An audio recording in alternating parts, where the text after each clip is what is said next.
Hey guys, and welcome to the very first video of my channel, Ghost Bake SuperCoach. For those that are in amongst the SuperCoach community, you might know me. Popped up last year with a few other content creators. It was my first dive into content creating, and started with the baby steps last year, but we've taken a big step and doing something I never thought I'd do, and that's making a YouTube video and a channel, and hopefully, give you guys a bit more of me and a bit more of Supercoach content. Because let's be honest, we can never have enough Supercoach content. It's an amazing community, and I'm just excited to be a part of it. Bear with me, I'm a newbie, still figuring things out, so if the videos are shit, they're shit. I'm going to hopefully get better. The advice I've gotten has been that your first video is always your worst, so let's hope that this is the shittest that it gets, and that I improve a bit. But just a bit about myself before we get into the nitty gritty. Big shout outs to a few of the Supercoach community and the people that sort of helped me get the confidence to give this a go, and that gave me a crack last year. So big shout out to Rookie Coach. I'm sure everyone knows his channel and has liked and subscribed to that. Usually, if you're watching this, you probably come from a bunch of these channels that I'm about to shout out, but really appreciate Rookie. He's a great bloke, and let me jump on the After Dark streams last year, and just have a chat with everybody, and it was a highlight of my weekends, especially with participating in Supercoach and watching footy in general. So big shout out to him. Shout out also to Supercoach Pro Braddles. Jumped on his channel a few times with live streams and whatnot, and just the banter and everything that he gives, it's always a good time with Braddles. So obviously a lot of other channels and content I watch. Shout out to the Supercoach Swordplay boys, Supercoach Edge with Damo. There's probably about 50 more I'm forgetting, but just lots of content. Supercoach Masters, Shorty Supercoach. Like I said, there's endless amounts, but massive fans of those, and obviously soak up all the content those boys throw out there. So I'm sure you've already liked and subscribed to their channels if you're here, but just in case you haven't, definitely do that. And that's basically a little bit about me. Last year, I've done Supercoach for quite a while now. I think I've been playing it for probably a decade or so, who knows. I've only really been playing for leagues and playing with mates, and trying to just basically get the bants going there and at work and everything like that. So always been a bit of fun and just sort of played it like that. Last year was the first time I tried to play for rank, and ended up not doing too bad. I finished the year last year ranked 605, so very happy with that with my first year, giving it a red hot crack. It was a crazy year. Obviously, it was rookie carnage, and that was the hardest thing. No cash gen, so we were making all these plays just to see what we could do. I had a strategy, and it kind of worked for the most part, and very happy with the end result for last year. Before we get into how shit I'm doing this year, we'll see how we go. But yeah, that strategy that I had definitely is bit different now with the new rules and interpretations we've got, and obviously we know it's round 3's just ended, so we've had 4 rounds technically with round 0, and it's absolute chaos, absolute carnage, and just you cannot predict this game.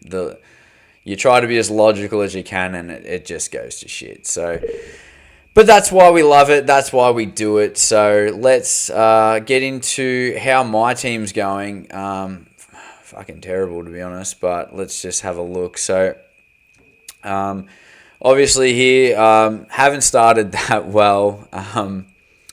Scored this week an 18-12, which I actually thought was decent for a little bit, and then started seeing other scores. I thought most people would be around the high 1700s. I thought I did something decent, but definitely haven't. I thought my rank might have at least gone up a little bit, but as you can see, we're still dropping. I think my first week I was ranked 29,000, went down to 39 or 38,000 last week, and the 39,000, and then now dropped down to 43,000. So we're trending down.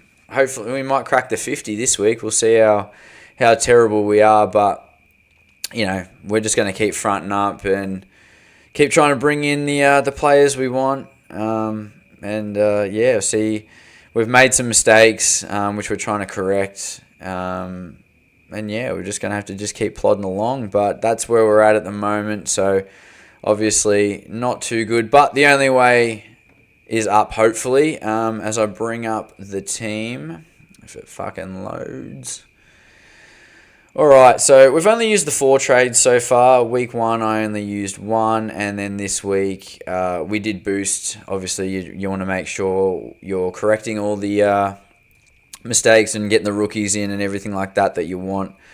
So as I slowly go through this horrendous team, we'll see a couple things hopefully we've done right, and I'll sort of explain some of the picks that I've done, and tell you where it's going wrong, because it's definitely going wrong. Jackie Sinclair, he's been a solid pick. Was always on him early over Naz. I originally did have Ash in that spot, Lockie Ash, and just pivoted away after a poor round 0 score. Was going to get sucked in Naz, but he had a poor round 0 score as well. That was more to be a blocker just because of so many people picking him. But I think I was on SuperCoach Pro's channel, and we discussed that we thought that Naz was going to have a tag, and would face it, and that's happened. So we went the safe bet with Jack Sinclair, and you can't be disappointed with what he's dished up. Consistent hundreds. And he's just a solid pick. Gonna hurt this week, having him on the bye because he has been so consistent. But it's time for some other spuds to step up. Geordie Clark, went with him. Just a solid pick. Had him all last year. Started with him. Had maybe 1 or 2 really poor games, and then he had 2 really high ceiling games, and the rest is between that 90 to 115 sort of mark. So just wanted a safe pick with no bye. So started with Geordie, and haven't been too bad so far. Obviously didn't start the season great, but he's bounced back with 2 really good scores. So hopefully he keeps that going, because that's what we want from him. Dan Houston, fucking got sucked into this one.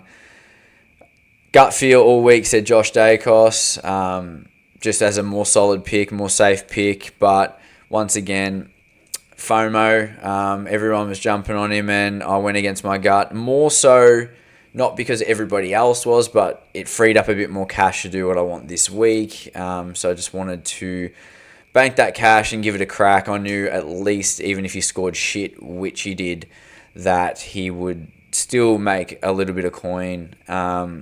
Just not sure what he's going to dish up this week. But if not, if it's another poor score, he'll be out of the team next week pretty damn quick. Hopefully he can muster something, especially with Darcy Moore going down. So we'll see how that goes. These next 2, just wrong decisions.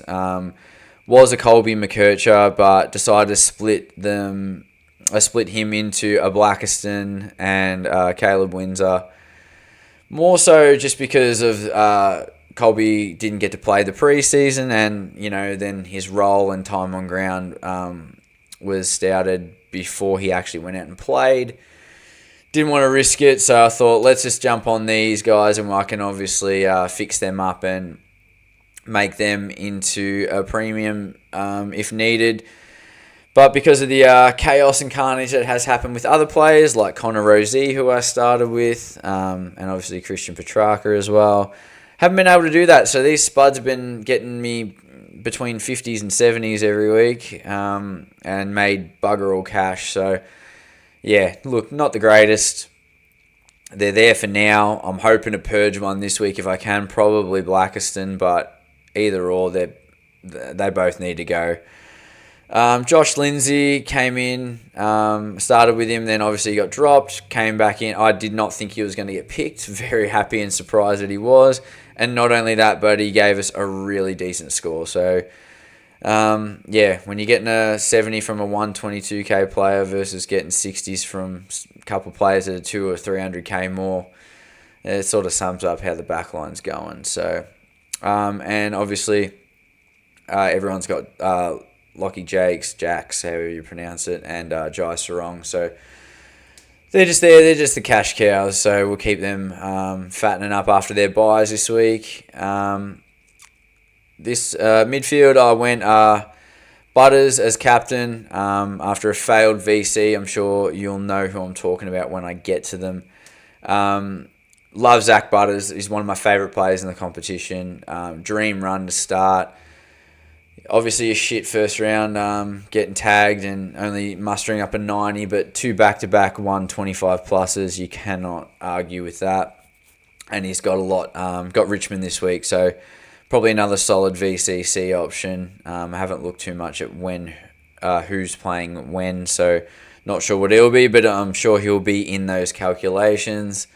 Nicky Dacos, once again, just knew you want a solid top 2 to 3 mid. That's what he's going to be, along with Butters, obviously. So haven't been disappointed with anything this bloke does. Just gets better and better. A 150 this week. Should have had the balls to vice captain him, but unfortunately, at the time there was a clear VC and C option, which, like I said, we will get to soon. Here's a pick that has just been up and down, going crazy for me. Is Caleb Sarong. Once again, same as Geordie Clark, I started him just because, so this wasn't a Goulden start and trade into Sarong. I started Sarong from the get-go. Just wanted a solid player that has that ceiling, but probably give you consistent hundreds. Didn't have a buy, good value. So I went with him. I was a bit surprised that not a lot of other people did, but I backed my gut and went him. Was getting tagged as shit round 1, and then somehow just exploded with a crazy last quarter, got to a 150. Tagged round 2, scored a shit 60 odd. And then, this last round, he's done it again. I was looking and he didn't look that great, and I was shocked. I think I missed the whole half of the third and the last quarter. Come back, checked, and a 135. So he's averaging 117 at the moment. Just can't complain with that. So he's a frustrating own because he disappears and then he'll just pop up and score a crazy amount. So I'll take it as long as he's ending scores in the 120 pluses. I'll definitely take that. So you got to say he's a successful pick so far, but who knows this week? You could probably spud it up again. Darcy Parish, just as an Essendon supporter, I should know not to pick Essendon players. Looked to be flying pre-season. Started off with a 90, then I thought a 60 in a team that's throwing... I'm going to make my opinion clear on Brad Scott. He needs to be sacked. ASAP, please. Just anybody sack him. But the time on ground for Parish and the mids in general were pretty bad round 2, and Parish getting back-to-back 60s just... It's not the way it should be. So he is capable of more, but he is also getting old, in the game and the new rules have sort of maybe gone past him. Some say, I'm not sure yet, but I do know I'm pretty sick of him as a pick.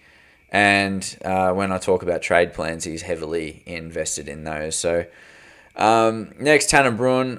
He wasn't on my radar at all until the Pracky games and everything like that. Started that half-back role, looked really, really good.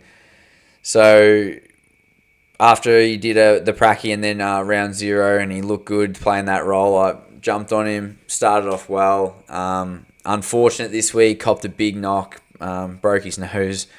Looked like shit. Didn't get to see much of this game, but yeah, his TOG was just trash, and didn't get near it in the last quarter or anything like that. So hopefully he's all good to go and can manage to score something decent again, because he's still got cash to make, and I'm sure he's going to get that DPP as well. So for now, I'm happy to hold him and see where he goes as the season goes on. But for now, he's a hold.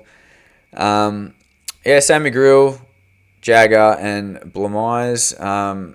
I think they've been pretty solid. Grill had one down game, but these guys, Jagger's good for an 80 odd plus every week, and Blamise with that mature pick, he's just doing the things what we want him to do off a half back roll too. So yeah, these guys, I can't complain, especially this week, 68, 88, and 85. They're doing better than some of the blokes that cost a lot more money than them. So definitely went to mid-price heavy this year, and I'll look to correct that next year. I think a guns and rookies approach is definitely the best option. Noah Anderson had the bye. Started him because of his fixture. Probably the one I started instead of Bont because they had the same bye, so it was a choice between pretty much Goulden, Ando, and Bont, and I just decided I thought Ando was the best pick. Didn't have him last year. I had Matty Rowell, so thought he'd be a good pick. He's been okay so far. Probably expect a bit more with the fixture he's got, but we'll see. Hopefully he can come back and he can avoid a fucking Tolstrip tag this week. Tolstrip didn't bother. He tried to tag Cripps, didn't tag Walsh, so hopefully he stays away from Anderson, but I'm going to guess more than likely or not he's going to try and tag him. Carroll, he's just been, I don't know, just making money, but yeah, he's crap. He'll be one of the first rookies to go. His cash will probably start drying up a bit soon if he doesn't pull his finger out or if he doesn't get dropped. So yeah, 40's just, not going to cut it. And one of the rookies we did love, Murdoch, didn't start with him. He was my one trade after the first week. Went Hayden Young to him just to bank some cash, and I did get that 92 score or whatever he got, so I was happy with that. Then obviously he was part of the hamstring debacle that happened in the same week with Rosie and Petrarca. So unlucky, but just going to hold him. He's going to make money when he gets back, and hopefully he is back really, really soon.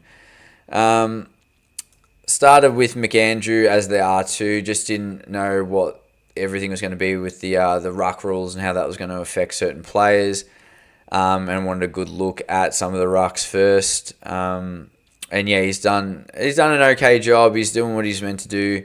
Got that number one ruck roll, so scoring between that sort of 70 to 80 range, which is decent enough on field for now.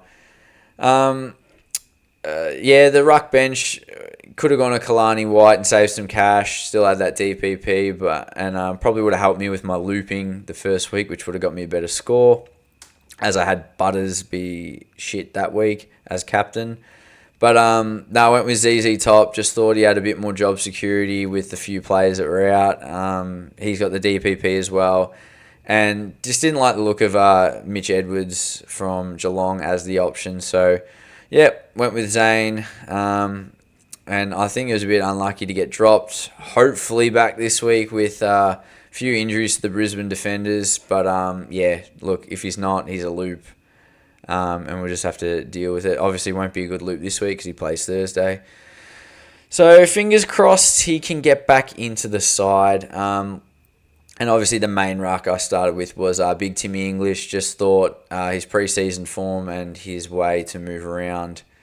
He can get around the ground, and he was one of the best scorers going around when he averaged that big 120 something a few years ago, and then obviously the wrestling and everything got involved, and his average dropped a bit, but he's doing well so far, averaging 119. Had the bye this week, so it'd be good to get him back against the Bombers. He should go off. I say should because nothing's a guarantee as we keep going down. Harry Sheasel was the most obvious forward pick. Obviously, everyone started with him. He's killing it at the moment, averaging 134. Good VC captain shout this week against... This week you could just gone against the Bombers if you went there instead of going the other options. But yeah, just solid pick. He'll be F1. There's no doubt about that.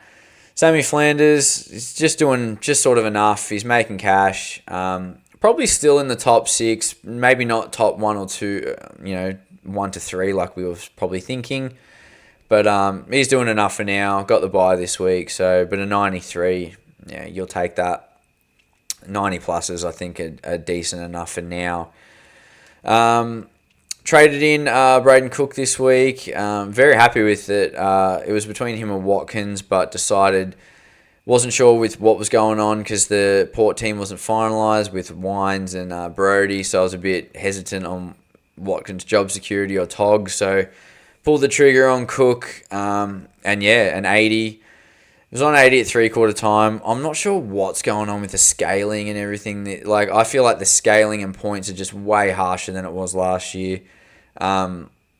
Seen already, it's been only a few weeks, and there's been a few players I remember just getting 0 points in quarters or losing like 10 points in quarters. It's crazy how much points people are losing. But an 80, I'll take. If you told me that before the game, I'd take that in a heartbeat from a rookie. So, yep, we love that. Dev Rob had the sort of a defensive mid tag role on Butters, more just to keep him accountable at stoppage. Scrambled through a 53. He's done more than enough the first 2 weeks with a couple tons, or close enough to a couple tons. He's already made 80, 90k. Probably going to have a holiday this week though with his sling on Butters.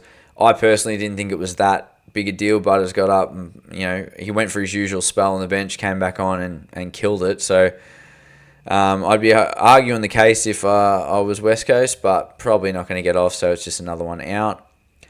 Pooh getting a decent enough score, better than the 30s and 40s with the crap Tog he was getting. It slowly increasing.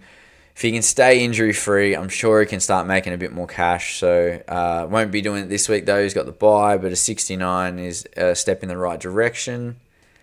Toddy Marshall, like this pick. Then I don't know why you're doing match sim on a Thursday. Rolls his ankle for the second time. Can't play. Probably going to miss this week, too, I'm hearing, which is just more annoyance from him because when he's out there, he scores. So we're just going to have to hold, and hopefully he'll be all good when he gets back. Hopefully, fingers crossed it is this week, but just it's not sounding very likely at the moment. But, it'd be good to have either Marshall or Dev Rob out there this week. Connor Butterick, once again, sort of like Tanner Bruin, wasn't on the radar until he scored that ton and had a good roll off the half-back, getting kick-ins. That's slowly diminished, but he's scoring enough to average an 80. Hopefully he can crank out another 70, 80 plus against the Bombers. Easy kill. Having more dogs in your team this week will be a recipe for a good SuperCoach score.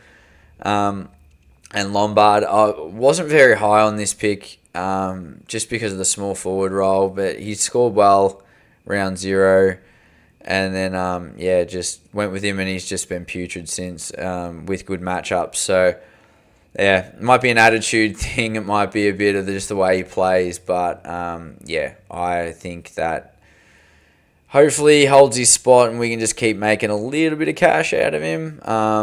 But yeah, this week we're probably going to need him on field for points due to Flanders, Philippou not getting having the bye, and Marshall and Robertson probably not playing. So forward line's looking very, very weak, but I think that is the line you can wait on to see who pops up for these either DPPs that come in soon, or just to see who a genuine top 6 will be, because a top 6 to 8, because you don't want to go too early on someone and then it turns out they can churn out a crap score. So that's a bit of strategy from my end, and I don't think it's anything that a lot of people aren't doing. It's focused on the mids, defenders, and most people either have a ruck line settled or they're pretty comfortable with McAndrew at R2.